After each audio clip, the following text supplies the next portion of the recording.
जनपद कानपुर की cyber crime team ने एसीपी साइबर क्राइम के नेतृत्व में बहुत सराहनीय कार्य किया है। 15 दिन पूर्व एक वादी ने आकर के साइबर थाने पर 41 लाख रुपए के साइबर फ्रॉड के बारे में बताया था, जिसमें उनके द्वारा बताया गया कि पूर्व में उनकी बीमा पॉलिसी लैप्स कर गई थी क्योंकि वो पेमेंट जो इंस्टॉलमेंट्स का पेमेंट टाइमली नहीं कर पाए थे। उनके बाद उसके बाद उनके पास अभियुक्त का फ़ोन आया और उसने बताया कि वो इंश्योरेंस ओम्बुड्समैन के यहाँ से फ़ोन कर रहा है और ऐसा उसको इनकी पॉलिसी के बारे में जानकारी हुई है और इंश्योरेंस जो कंपनी है उसने अपनी इंटरनल ऑडिट के थ्रू इनका केस को निकाला और इसमें अगर ये इतना पैसा दे देंगे तो वापस से अपना जो इनका पेमेंट ड्यू है वो ले सकते हैं। इस प्रकार से इनको अपने झांसे में लिया और धीरे धीरे करके इनसे 41 लाख रुपए अपने अकाउंटों में डलवा लिए। जब इनको समझ में आया कि ये एक तरह का साइबर फ्रॉड है, तब ये जनपद कानपुर के साइबर थाने पर आए और तत्काल इनका अभियोग पंजीकृत किया गया। जिन अकाउंटों में पैसा गया था और जिन नंबरों से इनको कॉल आ रही थी उन नंबरों पर वर्क किया गया, जिसके आधार पर कल साइबर क्राइम थाने की टीम ने नोएडा से इन दोनों अभियुक्तों को, जो पति पत्नी हैं, गिरफ्तार किया है।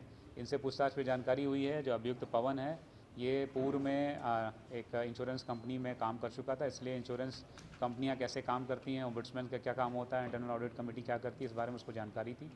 इस आधार पर उसने फेक आईडीज़, फेक मोहर वगैरह बनाए और फिर उसने जस्ट डायल के माध्यम से अपने कुछ ऐसे कॉन्टैक्ट्स निकाले जिनकी इंश्योरेंस जो पॉलिसी थी वो लैप्स हो रही थी और फिर उनको फ़ोन करना शुरू किया।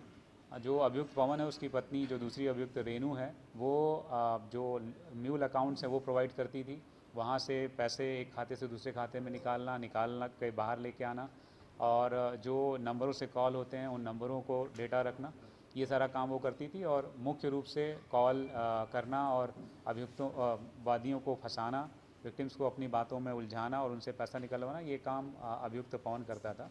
इनके पास से हमने 1 लाख रुपए नगद और इनके अकाउंट में 11.5 लाख रुपए लगभग फ्रीज़ कराए हैं और लगभग 5.5 लाख रुपए के जेवर इनके पास से बरामद हुए हैं। क्रेटा गाड़ी बरामद हुई है, लगभग 8 फ़ोन बरामद हुए हैं जिसमें से 2 आईफोन हैं। इनके द्वारा अभी तक पूछताछ में 2 अन्य विक्टिम्स के बारे में बताया गया है जो राजस्थान और अहमदाबाद के, जिनसे इन्होंने पैसे लिए हैं या उनसे प्राप्त किए हैं, उनके बारे में अभी हम जानकारी कर रहे हैं और इनके द्वारा और किस तरीके से फ्रॉड किया जाता था और कितने लोगों को इन्होंने ठगा है, इस बारे में हम आगे जानकारी करके कार्रवाई करेंगे।